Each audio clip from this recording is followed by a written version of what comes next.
48,000-এর উপরে দেশে পীরের দরবার আছে, খানকা আছে। মানুষ কিন্তু ওখানে ভালো হওয়ার নিয়তে যায়। কি 48,000-এর উপরে যে দরবারগুলো দ্বীনের লাইনে হওয়া, সবাই নাম দিয়ে কাজ করছে। আমার যতটুকু ধারণা, বাস্তবতায় আমি যা দেখেছি, হাতে গোনা 8টা বাদ দিয়ে বাকি সবগুলোই টানা নানা চলছে।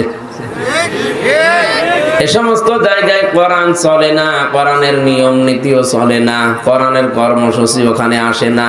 ওখানে চলে শুধু ওদের বাবাদের নিয়ম। এই যে আজকে আসার সময় দেখলাম চট্টগ্রামে পরীক্ষা শুরু হয়েছে কালকে। মৃত মানুষের কবরের পাশে যেয়ে কলম ছোঁয়াচ্ছে। এই যে প্রকাশ